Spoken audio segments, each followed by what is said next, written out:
திராவிட முன்னேற்ற கழகத்தின் எழும்பூர் சட்டமன்ற தொகுதியின் திமுக வேட்பாளரும் நாடறிந்த பேச்சாளருமான தமிழன் பிரசன்னா நம்மிடையே இருக்கிறார்.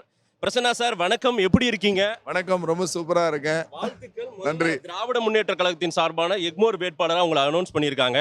நான் எக்மோர் தொகுதி மக்களுக்காக இந்த கேள்வியை கேட்குறேன். எனக்கு தெரியும் நீங்க யாருன்ட்டு. யார் இந்த தமிழன் பிரசன்னா? எக்மோர் தொகுதிக்கும் தமிழன் பிரசன்னாவுக்கும் என்ன சம்பந்தம்? தமிழன் பிரசன்னா கருப்பு சிவப்புக்காரன், திராவிட முன்னேற்ற கழகம் என்கிற பெருங்கடலில் ஒரு துளி, தலைவர் அவர்களால், கலைஞர் அவர்களால் ஆசீர்வதிக்கப்பட்டவன். இன்றைய தலைவர் முத்துவேல் கருணாநிதி ஸ்டாலின் என்கிற மாண்புமை தலைவனால் வழிநடத்தப்படுகிற இயக்கத்தின் கடைமட்ட தொண்டன், வழக்கறிஞர். எக்மோர் தொகுதியில் நீங்க முதல் முறையா வேட்பாளரா அறிவிக்கப்பட்டிருக்கீங்க. இந்த தொகுதியை பற்றி நன்கு அறிந்தவரா பிரசன்னா? இந்த தொகுதியில் தானே வாழ்கிறேன். என் வீடு இங்கே தான் இருக்குது. நம்ம மார்ஷல்ஸ் ரோட்டில் தான் வீடு. அதிமுக வேட்பாளரை பார்க்கணும்னா நுங்கம்பாக்கத்தில் இருக்கிற பாஷ் ஏரியாவுக்கு போனோம். தாவேக்கா நண்பரை பார்க்கணும்னா பல்லாவரத்துக்கு தான் போனோம். நான் இந்த மண்ணின் மைந்தன். எழும்பூர் என்னுடைய வீடு. சாமானிய மக்கள் இருக்கக்கூடிய தொகுதி இது, ரிசர்வ்டு தொகுதி.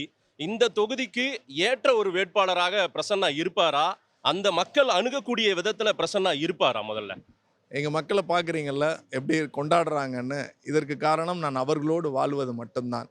அண்ணா சொல்வது போல மக்களிடத்தில் செல், மக்களிடத்தில் வாழ், மக்களிடத்தில் கற்றுக்கொள், அவர்களிடத்தில் கற்றுக்கொண்டதை அவர்களுக்கே பணி செய் என்கிற வகையிலே தான் எங்கள் இயக்க தலைவர்கள் எங்களை வடிவமைத்திருக்கிறார்கள். அந்த வழியில் மக்களோடு தான் வாழ்கிறோம். திமுகவுக்கு ஏன் வாக்களிக்கணும் மக்கள்? திராவிட முன்னேற்ற கழகம் திராவிட மாடல் என்கிற ஒரு பெரிய புரட்சிகரமான வடிவமைப்பை கொடுத்து இந்தியாவில் பொருளாதாரத்தில் முதலிடத்தில் இருக்கிறோம், பொருளாதார ஊக்குவிப்பில் முதலிடத்தில் இருக்கிறோம், கல்வியில் முதலிடத்தில் இருக்கிறோம், மருத்துவத்தில் முதலிடத்தில் இருக்கிறோம், மனிதவள மேம்பாட்டில் முதலிடத்தில் இருக்கிறோம், தனிநபர் வருமானத்தில் முதலிடத்தில் இருக்கிறோம். பெண்கள் அதிகமாக பணியாற்றுகிற ஒரே மாநிலம் 64% தமிழ்நாடு. அதை போலவே வேலை வாய்ப்பில் கிட்டத்தட்ட 33 லட்சம் இளைஞர்களுக்கு வேலை வாய்ப்பை கொடுத்திருக்கிறோம். It's all progressive. இந்த பக்கம் போனீங்க அப்படின்னா விடியல் பேருந்து பயண திட்டம், கலைஞர் மகளிர் உரிமை திட்டம், காலை உணவு திட்டம், அதை போலவே தமிழ் புதல்வன் திட்டம், நம்முடைய புதுமை பெண் திட்டம், இப்படி தொடர்ச்சியான திட்டங்கள். அதன் மூலம் கிடைக்கக்கூடிய நீங்கள் ஹியூமன் இண்டெக்ஸ் கேபிட்டல் எக்ஸ்பென்சஸ் இருக்கு இல்லையா, அதனுடைய முதலீட்டின் அடிப்படையில் மிகப்பெரிய வளர்ச்சியை இந்த மாநிலம் கண்டிருக்கிறது.